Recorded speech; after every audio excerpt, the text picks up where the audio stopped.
नमस्कार. आज आपण उपवासासाठी वेगळं काहीतरी बनवणार आहोत. तुम्ही साबुदाणा खाऊन कंटाळला असेल, वैतागला असेल, खावं वाटत नसेल तर त्याच साबुदाण्यापासून आज आपण थोडंसं वेगळं काहीतरी बनवूयात. त्यासाठी मी 1 वाटी साबुदाणा घेतलेला आहे. तो साबुदाणा गरम तव्यावरती भाजून घ्यायचा आहे. हलका कलर येऊपर्यंत, म्हणजे त्याला जास्त कलर आणायचा नाही, करपवायचा तर अजिबात नाही. साबुदाणा का भाजून घेतला तर पावसाळ्याचे दिवस आहेत आणि साबुदाणा थोडासा शेदाळतो, मॉइश्चरायझर पकडतं, म्हणून आपण साबुदाणा भाजून घेतलेला आहे. तो भाजल्यानंतर थोडा कडकही होतो आणि मिक्सरमध्ये चांगला वाटला जातो. तर जाडा रवा असतो त्या प्रमाणात आपल्याला साबुदाणा बारीक करून घ्यायचा आहे. तर मी 2 बॅचमध्ये बारीक करून घेतलेला आहे.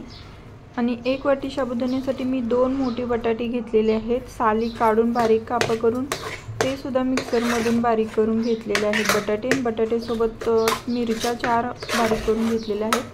आता 1 वाटी साबुदाणा होता म्हटल्यानंतर त्याच वाटीने मी 1 वाटी पाणी घेतलेलं आणि ते पाणी बटाट्यामध्ये ओतून बटाटे बारीक करून घेतलेली.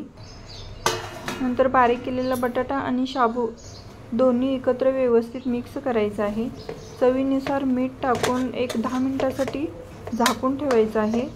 जे आपण पाणी ओतलेलं होतं 1 वाटी,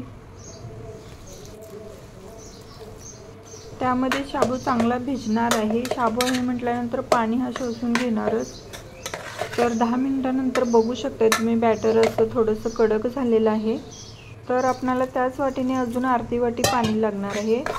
तर आपण थोडं पाणी टाकून मिक्स करून घेऊया. छान आपण भज्याचं बॅटर जसं बनवतो तसंच बनवून घेऊया.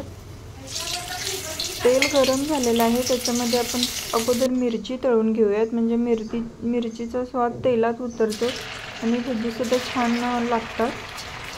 तर आता भजी सोडून घेऊयात.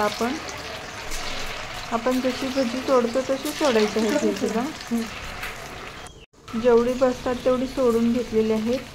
आणि आता मीडियम गॅसवरती आपल्याला छान भजी तळून घ्यायची आहेत. भज्यांचा कलरसुद्धा छान आलेला आहे आणि आपली भजी भाजली गेलेली आहे. तर आता आपण काढून घेऊयात.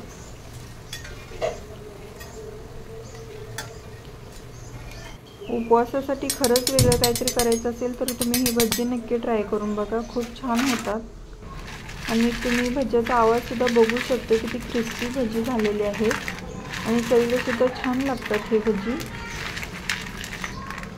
तुम्ही अशीच खाऊ शकता, नाही तर ह्याच्यासोबत अजून एक पर्याय आहे छान आणि चविष्ट अजून लागतात, तो म्हणजे दही. दह्यासोबत ही भजी एकदम उत्तम लागतात. तर तुम्ही त्याच्यासोबत नक्की ट्राय करून बघा आणि बनवून जरूर बघा.